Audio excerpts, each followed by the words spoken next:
Hello and welcome. My name is Jordan, in case you didn't know, and one of the things I love doing the most is studying the Bible. And I just want to share some thoughts with you that I'm reading through the Bible again this year, and I'm in Second Chronicles. A couple of nights ago, I read this. It's from Second Chronicles chapter 14, verse 11. You can go there and follow along with me. Second Chronicles 14, verse 11. This is one of the kings, and this is one of the kings of Judah. He's facing problems and is about to face the Ethiopians in battle. And it says that there were an army of 1,000,000 men and 300 chariots. And this king, his name is Assa, he knows that his army is vastly inferior to the Ethiopians. And in his desperation, he cries out to God. Now, of course, before that, he had reforms. Let's start in verse 2, chapter 14. It says that Asa did what was good and right in the eyes of the Lord his God. For he removed the altars of the foreign gods in the high places and broke down the sacred pillars and cut down the wooden images. He commanded Judah to seek the Lord, God of their fathers, and to observe the law and the commandments. He also removed the high places and the incense altars from all the cities of Judah, and the kingdom was quiet under him. So he did what was right in the sight of God. He removed the idol worship. He had reforms. And this is just the first reform. He had several other reforms later, but now he's faced with the Ethiopian army. And let's read verse 11. And Asa cried out to the Lord his God and said, Lord, it is nothing for you to help, whether with many or with those who have no power. Help us, O Lord our God, for we rest on you, and in your name we go against this multitude. O Lord, you are our God. Do not let man prevail against you. And wow, that's a powerful prayer.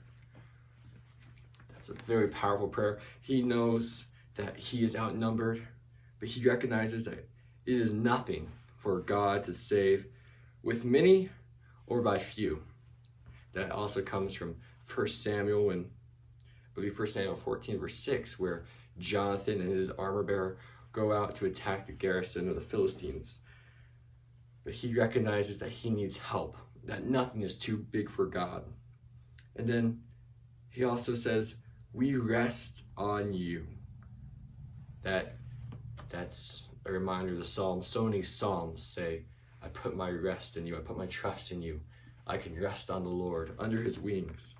And so he's claiming these promises and he rests on God. And that's just a powerful, powerful thing to me. I wanted to share it with you. Let's finish this story. So the Lord struck the Ethiopians before Asa and Judah, and the Ethiopians fled. And Asa and the people who were with him pursued them to Gerar. So the Ethiopians were overthrown, and they could not recover, for they were broken before the Lord and his army, and they carried away very much spoil. Then they defeated all the cities around Gerar, for the fear of the Lord came upon them, and they plundered all the cities, for there was exceedingly much spoil in them. They also attacked the livestock enclosures, and carried off sheep and camels in abundance, and returned to Jerusalem. So not only did God deliver them from the trouble that they were facing, but God also blessed them exceedingly abundantly what they could have imagined. Isn't that powerful? And this is from Patriarchs, or Prophets and Kings, page 110 and 111. It says that for every human viewpoint, the vast host from Egypt would sweep everything before it. But in time of peace, Asa had not been giving himself to amusement and pleasure. He had been preparing for an emergency. He had an army trained for conflict. He had endeavored to lead his people to make their peace with God. And now, although his forces were fewer in number than the enemy, his faith in the one whom he had made his trust did not weaken. Let's actually read that. She's referring to verses 6 through 9 through 10. So 14 verse 6 through 10.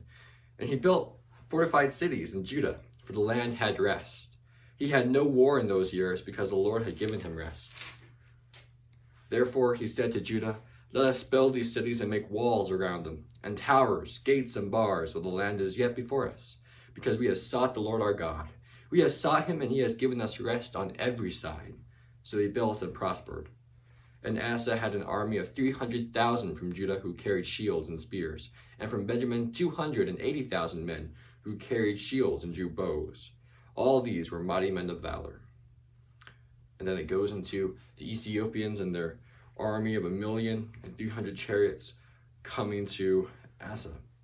But, you see, he prepared. And it wasn't doubt that made him prepare. He said, because we have sought the Lord our God, we have sought him and he has given us rest on every side. It was because of that that they prepared, that they built fortified cities, and that they were ready in a time of battle, in time when difficult situations come. Let's keep reading. Having sought the Lord in the days of prosperity, the king could now rely upon him in the day of adversity. His petitions showed that he was no stranger to God's wonderful power. The prayer of Assa is one that every Christian believer may fittingly offer. We fight in a warfare not against flesh and blood, but against principalities and powers, and against spiritual wickedness in high places. In life's conflict, we must meet evil agencies that have arrayed themselves against the right. Our hope is not in man, but in the living God. With full assurance of faith, we may expect that he will unite his omnipotence with the efforts of human instrumentalities for the glory of his name. Clad with the armor of righteousness, we may gain the victory over every foe. Isn't that powerful? I think that's just wonderful. It's a prayer that each of us should have in our hearts and be willing to offer. There's so many great spiritual lessons in here for us. When God gives us rest, when we're on the mountains, we should not let our faith wane. No, instead we should be preparing. We should be building up an armory of faith to be used in times of difficulty and despair. When as Christians, we are happy, when we have no stress, we have no difficulties, we don't feel pressured or assailed on every side, we should have a strong prayer life, just as strong as if we were in the midst of a battle. We should be girding up our loins, we should have the armor on anyway, and we should be sharpening our spiritual weapons, sharpening our knowledge of the Bible, our sword to be used in battle. And we should have that faith. And when difficulties come, when the adversary attacks, we can pray that by many or by few, God is able to save, and we put our trust and our rest in God. Thank you for joining me in this new series that I'm starting. It'll be a combination of many short Bible thoughts that I get from my daily devotionals. It won't be every day, don't worry. Just things I want to share. I have a lot of different sermon ideas and not enough time or opportunities to preach them.